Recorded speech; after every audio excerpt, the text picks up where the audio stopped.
Should some of us be stopped from having children? Eugenics is the controversial belief that we can improve the human race by selecting who can and who can't reproduce. It would have been better by far, for them and for the rest of the community, if they had never been born. Eugenics was notoriously used to justify the Holocaust, but we've seen that it was first developed and promoted by British scientists and politicians. My goodness. British idea. We invented it. It led to disabled, poor and non-white people being locked up and sterilised. The greatest horrors of the 20th century, the ideological roots are partly right here in London, near where I live. I'm Angela Saini, an author and science journalist. Now I want to investigate how eugenics rebranded itself after the horrors of the Second World War and how its devastating legacy continued across the world. We have 8 million sterilizations happening in India within 1 year. That's shocking. 8 million. We'll see how eugenic-style attitudes towards the poor remain with us in today's Britain. That is quite explicitly a message to some parts of society: we think you're having too many children. I'm Adam Pearson, a reporter and disability rights activist. I was born with a genetic condition. I want to explore, do medical breakthroughs, combined with prejudice against disabled people, mean we're on the verge of a new era of eugenics? I think we need to kill these people, right? At the very least, imprison them. Could we be heading for a society where anyone not considered perfect will be prevented from being born?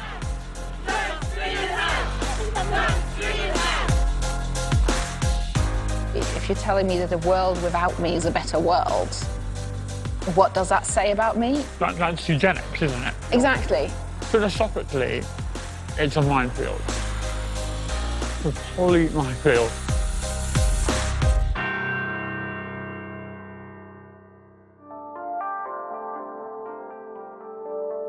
In the aftermath of World War II, the horrors of the Holocaust became widely known. But few connected these events with the work of British scientists. Eugenics, one of the ideologies driving the Nazis' genocidal project, originated in Victorian London. It had become part of mainstream British thought and even helped shape government policy. This was now an inconvenient truth, and most British advocates of eugenics distanced themselves from it. But some did not. This is King's College, London, where I studied as a postgraduate. I've asked to see the collected papers of Reginald Ruggles Gates, Professor of Botany here. He continued to espouse openly eugenic views throughout the 1950s. My goodness. So this is a skin color chart, and it shows at the beginning, it says, represents the skin color of an individual colored person. So this is presumably someone who isn't racially mixed, and the skin color of a white person who isn't racially mixed, and then lots of colors in between. And the purpose of this is to look at racial mixing so that he can identify who is more mixed and who isn't. He was obsessed by skin color. Clearly, I mean, he's drawn up a chart, for goodness sake, and here it comes in a wheel as well. Gates believed that racial intermarriage would cause mental and physical disabilities, would dilute and degrade the more advanced race, was how he put it. Gates believed that races were different species, so not just that we have superficial differences like skin color, but that we evolved separately. And so for him, there was a real danger here in races mixing. In the early 1960s, Gates helped found a notorious journal called Mankind Quarterly, which argued for eugenics. It was influential with supporters of racial segregation in America and apartheid in South Africa. Even today, it's present in the toxic ideologies of the far right. Gates's interest in race spanned so far that in his papers, I even stumbled on something personal to me. I was looking through the catalogue. One mentioned Saini's, which is my surname, so I've got this here. The study of ABO blood groups of Saini's of Punjab. The subjects of various districts were studied in Punjab, Hoshiarpur, Jalandhar, and Ambala. Hoshiarpur is where my father's family are from. So these were blood tests taken from people who could well very easily have been members of my family at the time. And that's so strange. It's unnerving. Although this paper wasn't written by Gates, he collected it as part of a scientific quest to promote racial difference. We need to read this. We need to understand the history of this, because if we don't, then it just gets swept under the carpet. So even though it's painful to read it, and personally painful, especially for me, it's incredibly important, I think, that we see it. And I'm glad this archive is here.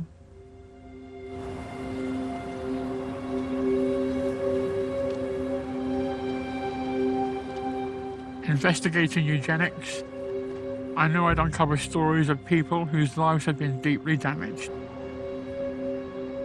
But I didn't realise how disturbing it would be to meet them in person. Elena is a member of the Roma community who live in the Czech Republic. A když propěchl to plodovou vodu, tak mi vyletěla pupeční šňůra. Měla jsem velké bolesti, ke mně přišla sestřička s 2 papíry. In 1990, in hospital for the birth of her second child, Elena had no idea what was about to happen to her.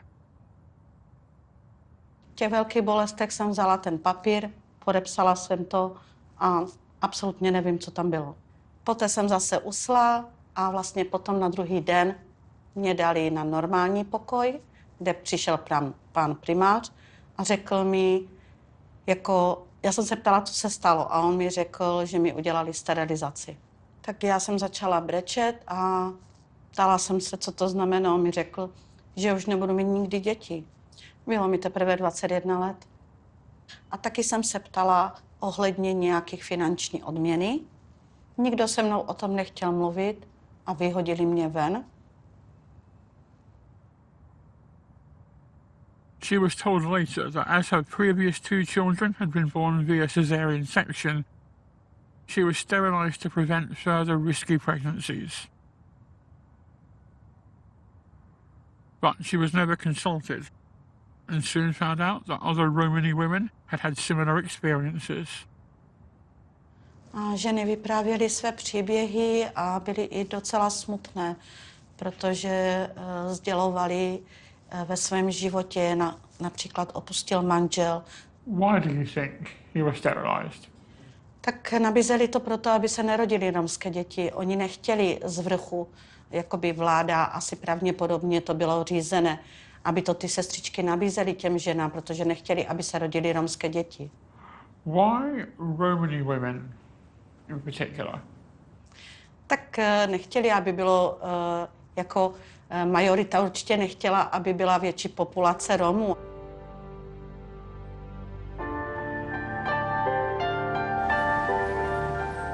Elena is now the head of a group of Romani women who all claim they were sterilised and have campaigned for years for justice. Recently, a Czech MP introduced a bill to the country's parliament to compensate them for what happened to them. A little bit messed up, isn't it, that a woman who was already from a marginalised community just sterilised? It angers me that this was happening in the 90s. I can't get my head around that timeline at all. I've been saying for a while now, this could have been me. But in reality, it could have been anyone. Anyone could have been handed a document to sign in a blind panic and then been sterilised.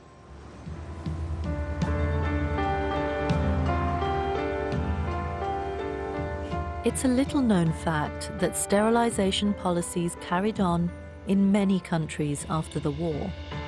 In Sweden, more than 60,000 people were sterilised to improve racial purity in a state programme which carried on until the mid-1970s. 2 Canadian provinces and 33 American states practiced sterilisation before and after the war.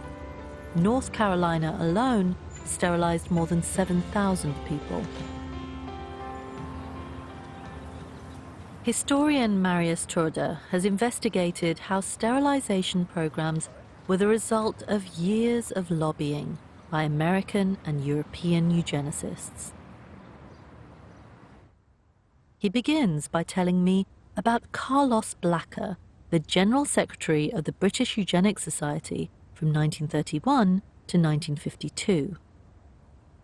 It's a very important eugenicist, both before and after 1945. Blacker joined forces with people like Margaret Sanger, the American birth control activist and eugenicist. They campaigned against overpopulation in places like India.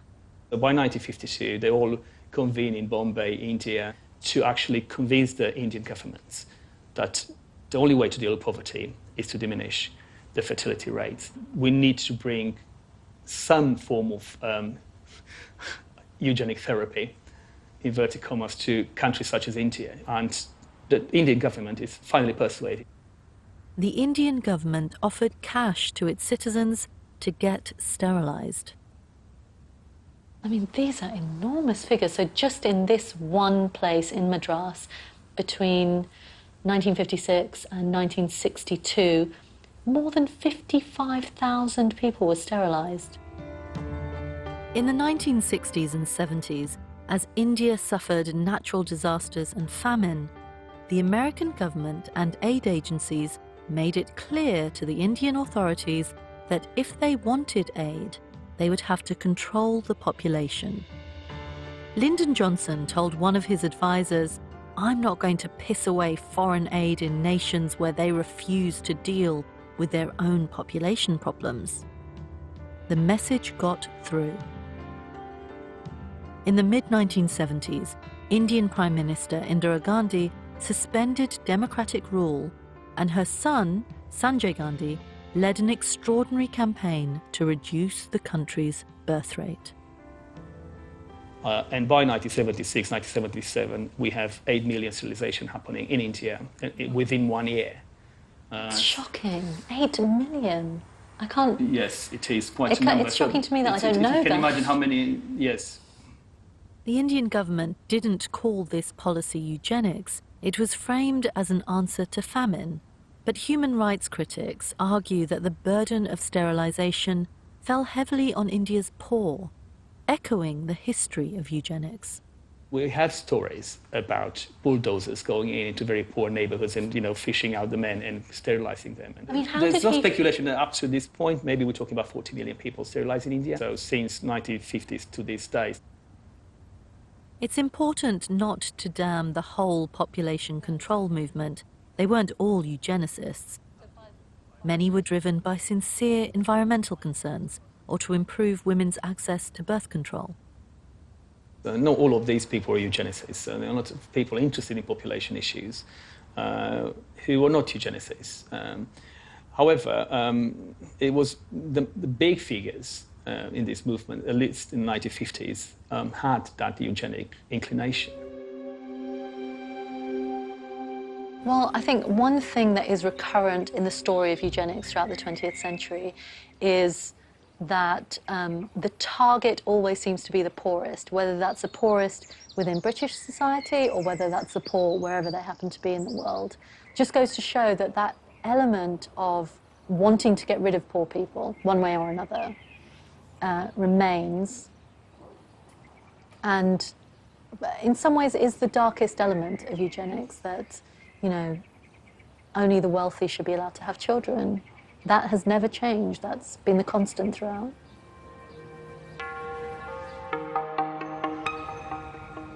The other side of the British eugenic vision was to encourage the educated middle classes to have more children, something eugenicists pushed even after the war. I'm meeting a retired academic with a strange story. In the early 1960s, Hilary Rose and her husband were working at the London School of Economics. To Hilary's surprise, the LSE quietly offered an incentive to academics to have more babies. Why? Because they were seen as the brightest and the best. And it was funny. What we got was £50 for every child that you had. And how was this presented to you then? Well, it just was there in your pay slip. I mean, nobody told you about it. You thought, where did this money come from? So for all the extra children you had, you we were just given had £50? two children. Right, so okay. We got £200. If we'd only had one academic, obviously a male academic, then they would have only got £100. Remarkably, the scheme had originally been proposed in the 1920s by then LSE director William Beveridge, the future architect of the welfare state. He had been fascinated by the idea of positive eugenics. When you look back on that now in the 21st century, how do you feel about it? Well, a bit guilty. I mean, it's, you know, it was so unjust. But did you feel at all flattered that you were considered the desirable parents, that you were the good people? No, I mean, we just laughed about it. I mean, look, I'm married to a biologist. I mean, he knows the whole thing is just scientific garbage. I regard it as just monstrous. You know, if you believe that all children should be treated with love and care and have a good life. I mean, how could I feel that's an incentive? Hilary went on to have a distinguished career as a sociologist. She's spoken out against the promotion of eugenics under the guise of population control or social improvement. What do you do if you've got a litter of dogs and one is the runt of the litter? You strangle it or you put it in a bucket of water. And that's how I think the ruling strata thought about the people, is that you want to look after it, you want to look after the national stock. I couldn't have imagined that eugenics would continue in Britain after the war. But now I'm wondering if its key dogma, that the poor are some kind of burden, has survived. The phrase problem families was used by the Eugenics Society in the 1950s to describe an underclass in which crime, poverty, and unemployability run through generations. More recent politicians don't talk about this as a genetic problem, but they have talked in terms of culture and society. In 1974, senior Conservative politician Keith Joseph said the human stock was threatened by poor people breeding too much. In 2006, Tony Blair said problem families were a menace to society. And in 2011, after riots in British cities, David Cameron laid some of the blame on troubled families. I think we've all known for years that a relatively small number of families are the source of a large proportion of problems in our society. Drug addiction, alcohol abuse, crime, a culture of disruption and irresponsibility that cascades through generations. But in recent years, a series of reports and inquiries have debunked the notion that unemployment and crime run in families. Professor Jonathan Portis was one of a number of experts asked by the government to carry out an independent evaluation of its Troubled Families programme. The myth of intergenerational worklessness has been comprehensively exploded. There are very, very, very few families that are workless for more than one generation, let alone for 2 or 3 generations. There's always been a view that there were the deserving poor and the undeserving poor. And the way it's sold or justified is typically with the, a spread in a tabloid newspaper of a mum with 10 or 11 children, and the message is these people are special. They're somehow breeding like rabbits, and you, the honest, hard-working taxpayer, are paying for them. I'm sure there's no politicians, there are no policymakers now who would ever think in these terms, who would ever advocate, as they did in the 1920s and 1930s, sterilisation for certain groups of people, or, to encourage certain people to reproduce and not others. Well, that's not quite true, of course. Really? Well, I mean, we have just chosen to introduce a 3-child limit in universal credit. More than 2 children, that is your lot. You are being irresponsible, and you, your family, your children will have to accept the financial consequences of that irresponsibility. With some exceptions, families whose 3rd child is born after the 6th of April 2017 don't receive universal credit for that child or any more. We are effectively saying to low-income families, and that includes low-income families in work, that we are going to penalise you for the act of having a 3rd child. And I think that is quite explicitly a message to some parts of society. Actually, we think you're having too many children. The idea that some groups are a burden to society is still with us. And in recent years, social media has become rife with prejudice. Here, the eugenic idea that some people aren't fit to breed is back with a vengeance. I've come to Staley Bridge, just outside of Manchester. The reason being, I've come to talk to a friend of mine, Steve. He's done a bit of TV work, advocacy work, etc. He's got a genetic condition, and there's a 50-50 chance he could pass it on to his children. And most crucial to this story, has expressed interest in both him and his wife starting a family. Steve has the genetic condition Cruzon syndrome, which means some of the bones in his skull fuse together too early in infancy. There are potentially dangerous side effects, but with modern medical care, people with the syndrome have a normal life expectancy. But after Steve and his wife Vicky told a newspaper they were thinking of starting a family, they began to receive online hate messages. I think we need to kill these people, right? At the very least, imprison them. If you heard there was someone out there intentionally inflicting pain with the debilitating diseases, would you let them run around and continue to do so, or try to put a stop to it? How does society feel about forced vasectomies? Some causes better cut. It's either that or we beat this guy over the head with a rock and ship him down the river to the 80s cult classic that he came from. And that kind of shocked us more than anything, because it's not something I've usually come across. I've come across the bullying comments, people making childish names and abusing me, but that's a whole new level that I've experienced. I was upset. Obviously, hearing them say things like that about my husband, who I love dearly, obviously is a massive shock. I'm fully prepared for if I do have a child with Cruzon's. I've been brought up with the situation that you have a condition, you're not different from anyone else, and that's the kind of environment I can bring my child up in. And you can still live a happy life. So you guys have really thought this through. I mean, no one knows the path of Cruzon's better than you. We both agree that we make fantastic parents. I think if we did have a baby, our children, they'd all be greatly loved.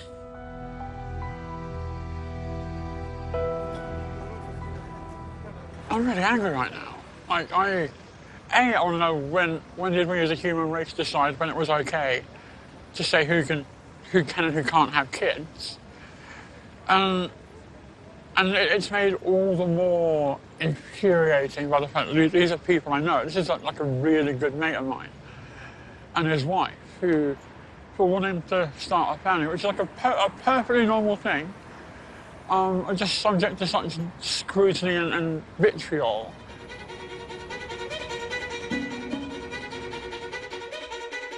And to make matters worse, there are also growing fears around recent medical breakthroughs. About 1 in 5 people in the UK have a form of disability, and some of them worry that emerging science might usher in a new era of eugenics.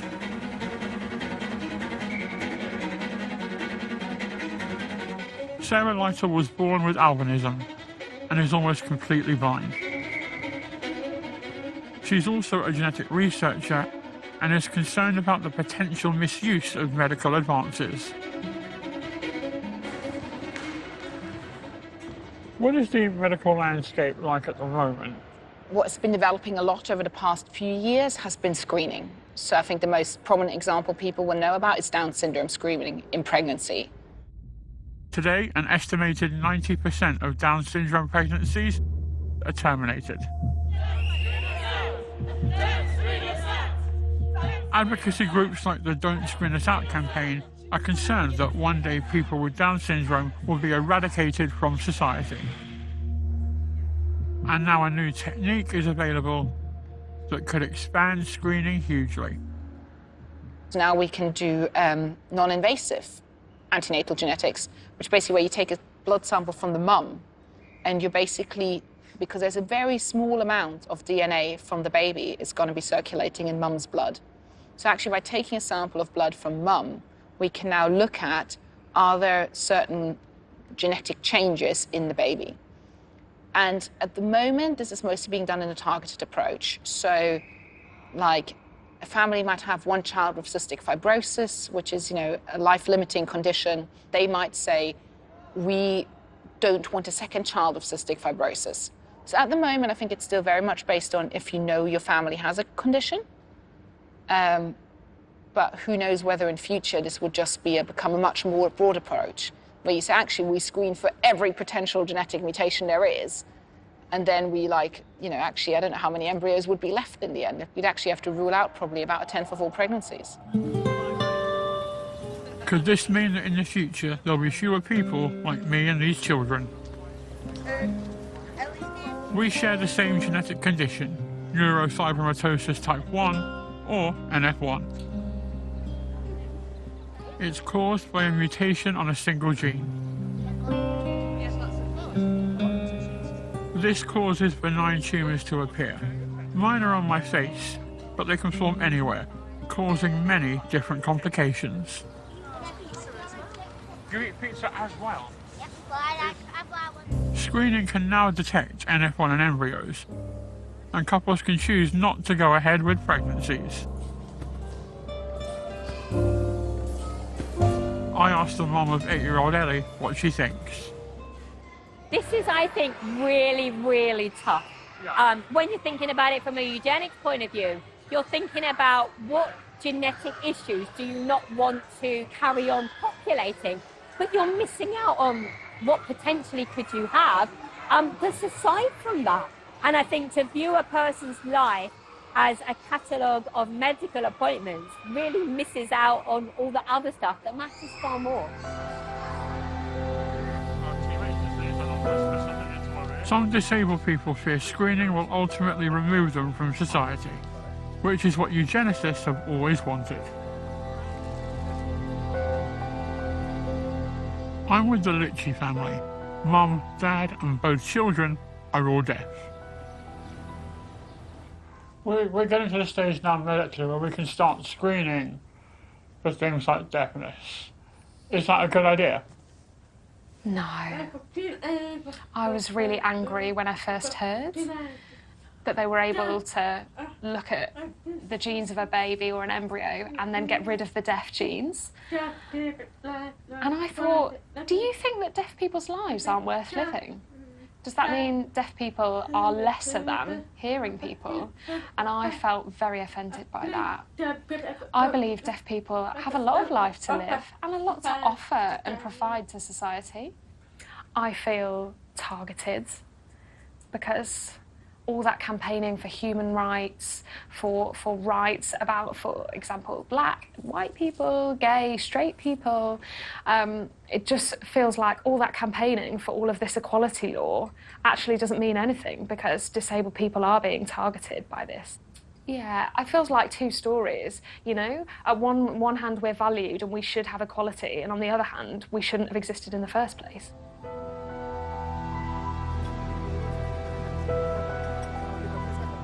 But is screening always wrong? Philosophically, it's a minefield. Complete minefield. The worlds of Adam Pearson and NF1 are completely and utterly inseparable. You know, I've dealt with it, and I've got no doubt my prospective children will be able to deal with it. Would it be easier if they didn't have to? Kind of, for me, I wouldn't change it for the world, because it's made me who I am, and it's given me the platform that I now have. But you know, I've had, 35 surgeries by 34 years of age. That's not fun. Got bullied a lot at school. And there's the whole, when you have a facial disfigurement, you somehow lose your anonymity and become public property. And it's also not my decision exclusively, either. You know, whenever we're talking about kind of raising children, there's invariably always someone else involved.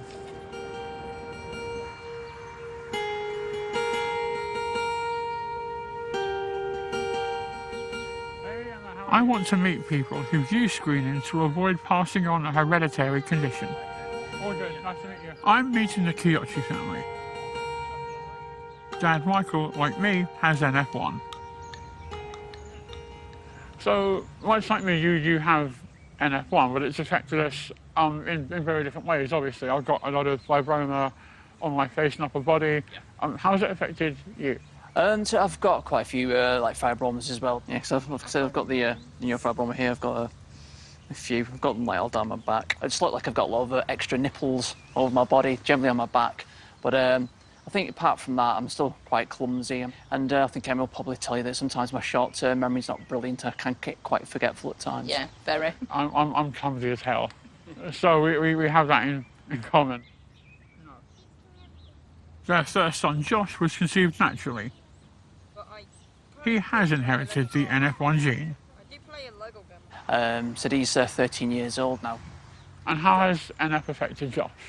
He's got moderate learning problems. He's got a plexiform neurofibroma under his tongue. He's got them round his jaws. He's hypermobility. He's got scoliosis. Very outgoing.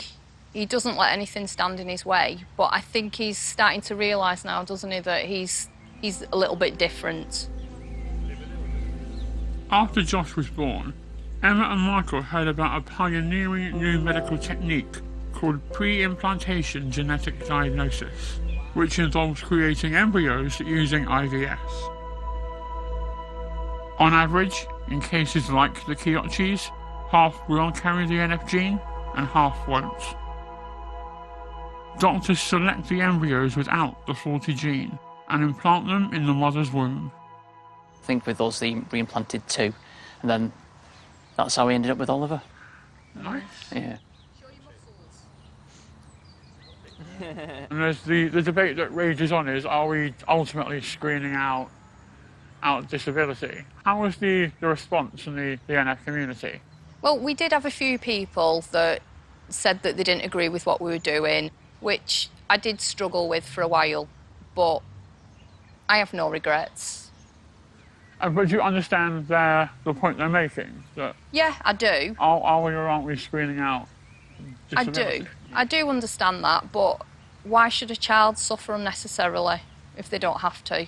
And so we're not trying to get rid of like people who are alive today. You know, we're just trying to give people, to children who haven't even been born yet, the best chance for the future, which is a completely different thing altogether.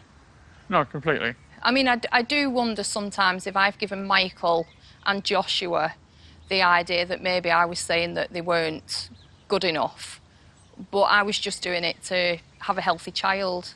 Yeah. I didn't want another child to go through what Joshua's been through, so... Yeah, I think like most parents, all you ever want is what's best for your children, really. I don't think there's a right or wrong answer. I think it's what is best for you. I don't think what we've done is wrong.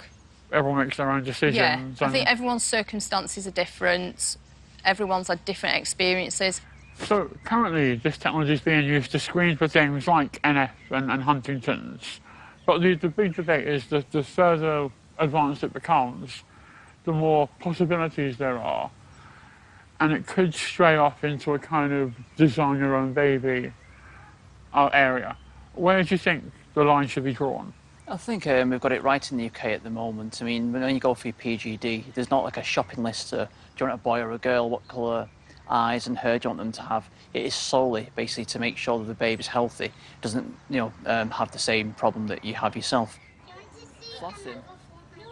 It seems perfectly reasonable to me that a family where two members already have a genetic condition like NF1 would try PGD.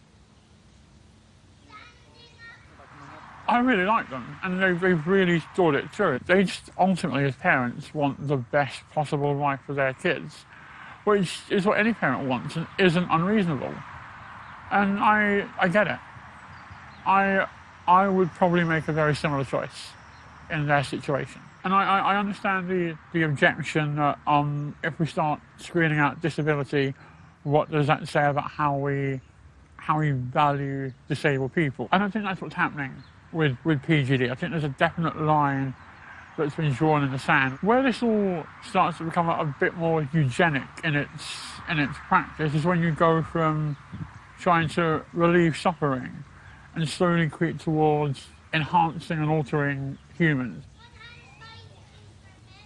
Oliver is a living, breathing example of how modern genetic science can alleviate suffering. But what if the same kind of technology that helped him could be used to change children in other ways? What if you could use IVF to create a number of embryos and genetically test them for skills or talents? So, for instance, you could choose the one likely to be the most intelligent. Current law prohibits this use for PGD, but some scientists say it could be technically possible and that we need to consider it. When you look at the history of eugenics, intelligence is key. How do we figure out who are the most intelligent people and who are the least intelligent? But identifying intelligence is so difficult. Even now, we have IQ testing, but many scientists are not confident that IQ tests really measure intelligence, even if we know what intelligence is in all its complexity. It's such a kind of difficult thing to pin down. But there are some geneticists out there who believe that we can not only measure intelligence through tests, so through written down tests, but that if we look inside our DNA, inside our genomes, we might be able to isolate intelligence in our genes. And it's incredibly controversial. I don't know if the science is even there yet. I don't think the science is there. But I certainly want to understand how it works and how they think it might be possible. I'm visiting scientists at King's College London. They've called publicly for society and government to urgently confront the possibility that we will, in the future, be able to screen embryos for intelligence. Here and around the world, scientists have spent years looking at educational achievement and trying to find shared patterns in DNA. So if I were to have my DNA sampled and then send it into a company, it would end up somewhere like that? Yes. They say that occasional variations in a person's genome, known as their genetic score, can partly explain how well that person could do at school and university. And in theory, you could do that test before they're even born. So we now have lots of information from huge samples of people. So these are called genome-wide association studies. The most recent study that looked at this found that knowing someone's genetic score, right now, on the information we have right now on their genetic score, we could do that, or an adult, just take a DNA test, saliva or blood or whatever. It's about as good as knowing, in terms of predicting how well they'll do in school, it's about as good as knowing their parents' income. So, not that good, but so obviously people differ a lot within income brackets of how well they do at school. Some people do really well, some people don't. With this genetic score, some people do really well and some people don't, but it's about as good as knowing their parents' income. This is hotly debated. Just because two things are associated, it doesn't mean one is necessarily causing the other. These genetic markers may not be directly linked to intelligence, but may, for example, be more common in better-off families who took part in the study, who can afford a higher standard of education. Whatever the true relationship, Stewart and his colleagues argue that they can use DNA to partly predict educational achievement. Can you imagine a day when a mother or a father will be able to go to a clinic, have their fetuses tested, and pick out the one that they think of as the ideal child? Yeah. In future, yeah, I totally think that the technology is possible to do that, which is why we need to be having this debate now. At the moment, we've made the decision as a society that we test for rare diseases because we don't want kids growing up with those, devastating rare conditions. But we need to adjust that debate and start talking now about other traits as well, and which we should be allowing parents to select for. This information is going to be available, and we need to work out what we're going to do with it. We're now at the point where we can make predictions. We can say this person's predicted to be, in the top end of the educational distribution, for instance, or this person is predicted to do really, really poorly on an intelligence test. So really, just by studying their DNA, you can make that prediction? Yeah. So when we look at the history of eugenics, I mean, the entire impetus behind it was the idea that we could isolate in somebody's body with their innate capacities, their innate abilities, and from that be able to tell, whether they would be useful to society or not so useful to society.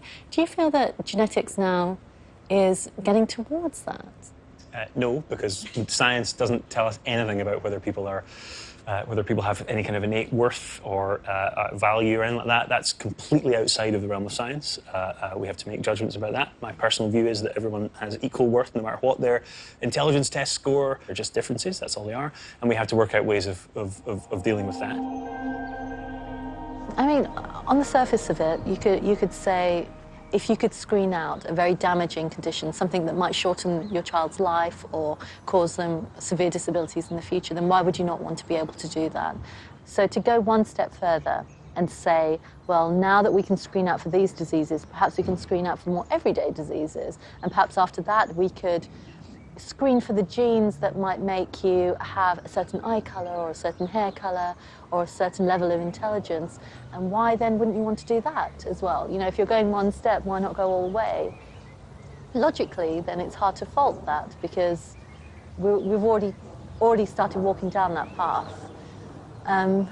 But it's incredibly fraught, and I think it's as fraught now as it was 100 years ago. We haven't really resolved these ethical queries for ourselves.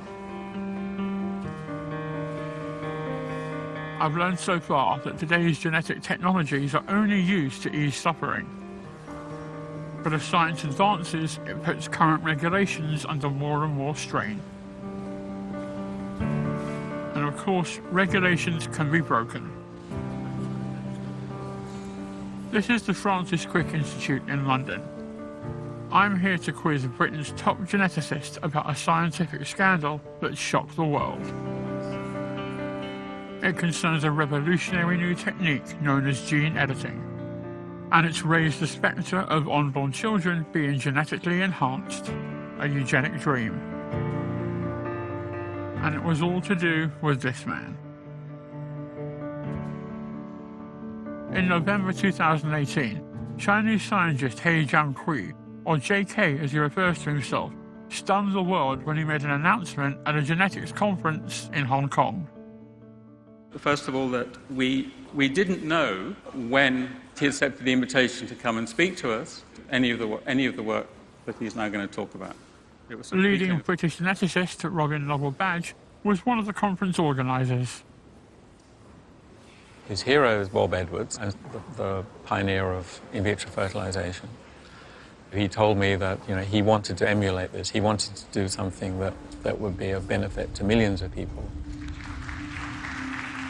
For the last 3 years, JK had been performing gene editing experiments in secret on humans. He was driven by huge ambition, and he was very wealthy. JK recruited 7 couples where the man was HIV positive. He told them he could use gene editing to make their children immune to the disease. Gene editing works thanks to something called CRISPR-Cas9, a programmable molecular scissor. This can be programmed to find a specific location on the DNA molecule and cut it. Then a new piece of genetic code can be inserted there. JK tried to use this technique to give embryos something called a CCR5 delta 32 mutation. People born with this can be resistant to HIV. In late 2018, twin girls were born who had undergone JK's gene editing. But it seems although he had made some change to the baby's genes, it wasn't the ones he'd intended. He didn't actually make the delta 32 mutation, which we understand something about. He made completely random mutations, but we don't know the consequences of the specific mutations he's made in the gene. Hi, I'm Anna Middleton and I'm head of society. The conference attendees were shocked. Cambridge. We were just stunned because basically what he had done was completely outside all ethical frameworks that we all stand by, is illegal in many countries, and he was completely unregulated. And we've learned since that the ethics process that he claimed to have gone through wasn't real, it was fake, and the consent process that the families apparently engaged with was also not real and true. So it was fraudulent. After the huge international outcry against his work, JK is reported to be under house arrest in China. So, where does all this leave us with the hype over designer babies? At present, scientists have had some limited success editing genes in mice. How successful? Well, that's the problem. At the moment, it's not efficient enough. So when we're doing experiments in mice, occasionally it works really well. We get maybe 90%, 95%, sometimes 100% of the mice born carrying the particular genetic alteration we wanted. But often it's not that efficient. It's down to about 20% or so. So that's not good enough. If we really want to use these techniques, we have to know that they're going to work preferably in all the embryos, and certainly in all the cells within each embryo. These techniques will improve, but will they ever be used to make a baby stronger or cleverer? Traits like these are the result of your upbringing, environment, and hundreds of genes working in tandem. So the idea that designer babies are just around the corner is pure science fiction. You know, it's hard enough altering one gene and making sure that there are no problems, that you've done exactly the alteration you want. If you start saying, I want to alter 5 genes, all the complications multiply each time, so you increase the number. It's possible, but it gets harder and harder. And if you're talking about 20, 50, 100 genes, forget it. It's just not possible. So there's a big difference between me and the missus coming to you and saying, hey, we want to correct for the NF gene, yes. And then coming to you and saying, hey, don't make it ginger, quite smart, not too smart, and don't have it like Chelsea. That's a whole different... Completely impossible to do the latter. We would hope to be able to do the former, but we could not possibly do the latter. Gene editing has enormous potential. One day, it will help cure cancers and other diseases. And of course, it's impractical to monitor every scientist in every corner of the world, so abuses are still possible. But I wanted to know how we in the UK are preparing for future scientific breakthroughs. So I've come to meet one of the country's leading genetic scientists. Ewan Burney, Director of Genomics England, was part of the team that sequenced the human genome. The first thing to emphasize is there are many questions which don't get answered by scientists here. So there are many questions where science gives us new options and tools and things that we could do, but we have to have a process to decide societally what is acceptable or not. And so we need a forum which isn't science-led, where science informs, but the decision is made by society. Now, in the UK, for many of these decisions, the Human Fertilisation and Embryo Authority is a very good model for this. It's one of the best in the world, where they have some legislative framework that's set up by Parliament, and then they have a set of non-scientists thinking very hard and taking evidence from many different groups to make a decision about what's allowable and what's not allowable. So you understand that mistrust because of past mistakes? I think so, and I think a real mistake is to pretend the history isn't there, because some of the leading lights who founded genetics were also strong proponents of eugenics.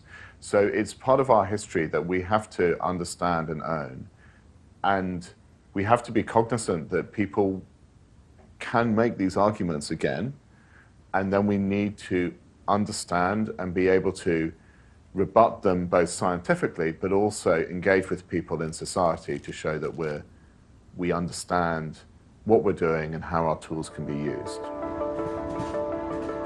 Eugenics is a chilling lesson from history. At its heart is the belief that who we can be and what we're capable of is decided on the day we're born. And as a science journalist, what's particularly disturbing for me is to see how this aspect of eugenics has survived. Some people still believe that there are substantial innate differences between classes and races. As political tensions rise around the world, it's crucial that we understand properly where the small differences we see between us actually come from. I've come to Oxford to hear the results of a giant research project to answer precisely this question. It was led by Oxford University and John Radcliffe Hospital. The Integral 21st project is a population-based study. It's an international study which has been carried out in 8 different countries across the world. Each site had 600 mothers who were pregnant. The baby's physical growth and neurological development were measured in the womb, at birth, and through their early lives. What we're doing at the moment is a snapshot at the time of their second birthday. What we would expect normally developing children to look like from a neurodevelopment point of view at the time of their second birthday. Mothers were chosen who were well-nourished, healthy, living in a good environment and with good medical care. The aim was to see how children develop if they're given an equal start in life. Professor Stephen Kennedy says the results were clear. When you study healthy women around the world, their babies grow in a similar way inside the womb. They achieve a similar size at birth, and they continue to grow in a similar way up until 2 years of age. They've hit the same similar milestones, irrespective of the color of their skin, irrespective of race, ethnicity, any of these terms, or where they're living. We found that the differences between countries was less than 10%. And if the environments are decent or good enough, we've showed that the fetuses and the children in all these different countries could achieve that very same potential. No one is saying that genes do not contribute something to human growth and brain development. No one's saying that. All one is saying is that nurture is far, far more important than nature. Get nurture right, people will thrive, will grow as they should do to their full potential. What's surprising to me is that Professor Kennedy says his team's work has ruffled feathers.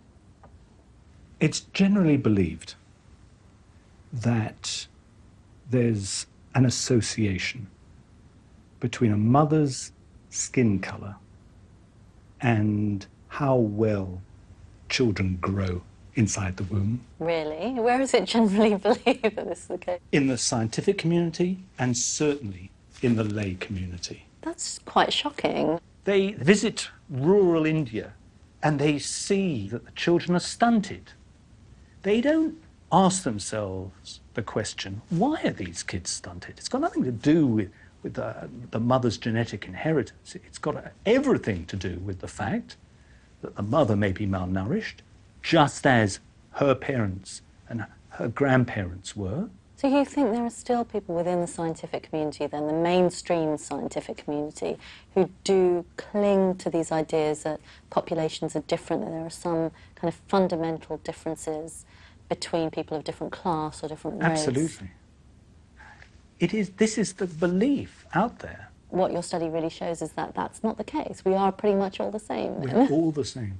We are one species, Homo sapiens. So the public health message is massive. If you wish to improve overall human capital in your country, invest in women. Eugenics began with scientists claiming that certain groups of people are superior because of what they inherit. Our story ends with the opposite conclusion. As a species, human DNA is unusually similar. What makes us different is much more than our genes. For more than 100 years, a lot of us have been fed this message that we are who we are. You know, we're born a certain way, and that contains all the potential for that human being, that this baby's fate is decided on the day that they're born. I know the effects of racial stereotypes. I've heard them myself. Living as a person of Indian origin in Britain, I am British, but I'm not always treated as the same as white British people. I think it will take a long time for us to move away from that and have a more nuanced and balanced understanding of what it means to be human. Making these films, I've heard some amazing stories and met some amazing people. People I won't forget. People who were written off by society. People who were deemed to be lesser. People who proved everyone wrong. If delving into eugenics has taught me anything, it's about humanity. It's about how to root for the underdog. I'm the ultimate underdog. How can I not root for them? And at some point, we're all going to be touched by at least the principles of eugenics. Right? We're all going to get turned down for something, we're getting knocked back because we're not deemed useful enough or desirable enough in a particular area.